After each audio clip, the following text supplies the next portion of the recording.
এবার অশ্লীল অভিযোগে উকিল নোটিশ পাঠালেন রুবায়েত ফাতেমা তনিকে। রুবায়েত ফাতেমা তনি, যে কিনা নিজের চেয়ে অনেক গুণ বয়স বেশি লোককে বিয়ে করে আমাদের মানুষের কাছে পরিচিত হয়েছিলেন, যে কিনা তার দাদার বয়সী মানুষকে বিয়ে করে বিতর্কের জন্ম দিয়ে পরিচিত হয়েছিলেন, তারপরেই তিনি শুরু করেন কাপড় ব্যবসা। কাপড় ব্যবসা করবে ভালো কথা, কিন্তু সে যেভাবে তার শরীরের নানান রকম মানে পার্ট দেখিয়ে কাপড় ব্যবসা শুরু করেছেন, সেটা যেটা সত্যি আসলে দৃষ্টিকটু। তার পেজে গেলে দেখা যায় যে সে একটা শাড়ি বিক্রি করবে, কিন্তু সে শাড়ির পরার ভিডিও এমন ভাবে সে প্রকাশ করে, আপনারা দেখেছেন, এটা আসলে আমার বলার কিছু নাই। শাড়ি পরার ভিডিও, তারপরে নানান রকম অঙ্গি ভঙ্গি করে সে যেভাবে আমাদের পাবলিকদের সামনে প্রচার করে, আমাদের জনসমক্ষে অনলাইনে প্রচার করে, সেটা আসলে অনেকটাই দৃষ্টিকটু এবং দেখতে অনেক ভালো লাগে না। যদিও তার কাছে অনেক ভালো লাগে, ভালো লাগে বলে সে এগুলা করে। সে শুধু তার শরীরের নানান রকম পার্ট দেখায় যে সেটা না, সে হচ্ছে যে অনলাইনে এসে নানান রকম অকথ্য ভাষা গালি করে।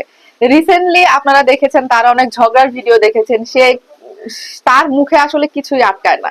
আসলে আপনি পাবলিক প্লেসে, এখানে পাবলিকের টাকা দিয়ে ব্যবসা করতে আসছেন, আপনার বিতর্কিত কর্মকাণ্ডের জন্য আপনার কিছু মানুষ, কিছু পাবলিক আপনাকে গালি দেয়, কিন্তু সেই গালির প্রত্যুত্তর আপনি যেভাবে দেন সেটা আসলে উচিত না। আপনি যেগুলো দেখান, আপনার কাজের ফলশ্রুতিতে মানুষ আপনাকে এই ধরনের কথাগুলো বলে, ঠিক আছে।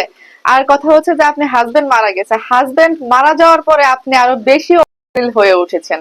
হাজবেন্ড মারা যাওয়ার 10-15 দিন পরে থেকে আপনি যেভাবে আপনার মানে শরীরের বিশেষ অঙ্গগুলি দেখানো শুরু করেছেন, যেভাবে আপনি নিজেকে প্রেজেন্ট করছেন সবার সামনে, এটাকে কি বলবো আমরা, এটা তো আসলে আমাদের সবার কাছে দেখতে খারাপ লাগে। আপনার কাছে খারাপ লাগে না? আপনি একজন সদ্য বিধবা একজন নারী, আপনাকে বিধবার মতো সাদা কাপড় কেউ পরতে বলছে না, আপনাকে বলছে আপনি ব্যবসা করুন, আপনি বিধবা, আপনার 2টা বাচ্চা আছে, আপনি শালীন ভাবে ব্যবসা করুন। কেন শাড়ি দেখাইতে হলে আপনার পেট কেন দেখাইতে হবে? শাড়ি দেখাইতে হলে আপনার বগল কেন দেখাইতে হবে? বগল দেখানোটা কি খুবই জরুরি? হ্যাঁ আপা, উত্তরটা আপনারাই দিবেন, ঠিক আছে। শাড়ির ব্যবসা করতে হলে কি বগল দেখাইতেই হবে? শাড়ির ব্যবসা করতে হলে কি শাড়ির কুচি কিভাবে পেটের ভিতর দিয়ে হাত দিয়ে গুজতে হয় সেটা দেখাইতেই হবে? সেটা দেখানো ছাড়া ব্যবসা করা যায় না। রুবায়েত ফাতেমা তনি আপু, আপনি ছাড়াও এই অনলাইন প্ল্যাটফর্মে অনেক মানুষ রয়েছে, অনেক মেয়েরা রয়েছে যারা সফলতার সাথে শাড়ির ব্যবসা, কাপড়ের ব্যবসা, ব্যাগের ব্যবসা, কসমেটিকের ব্যবসা করে যাচ্ছে। কেউ আপনার মতো এরকম করে এগুলা দেখাচ্ছে না। আপনার মতো কেউ এই ধরনের লাইভে এসে গাল ভাষা কেউ প্রয়োগ করছে না, যেটা আপনি করছেন। দেশের মধ্যে আপনিই প্রথম যে কিনা লাইভে এসে একটা মেয়ে মানুষকে আপনি সম্মান দিয়ে কথা বলতে পারেন না। কিছুদিন আগে আপনি একজন মেয়েকে বলেছেন যে তোকে কাপড় খুলে পড়া উচিত। এটা কি আপনি ঠিক করেছেন কিনা? আপনি একজন মেয়ে হয়ে আপনি কোনো মেয়েকে সম্মান দিতে পারেন না। আপনি সবাইকে ফকিরের, কাজের মেয়ের যোগ্য না, নানান রকম করতে থাকেন। আপনি পাবলিকের মাধ্যমে এখানে উঠেছেন, আপনি বিতর্কিত কর্মকাণ্ড নিয়ে আজকে সবার পরিচিত হয়েছেন।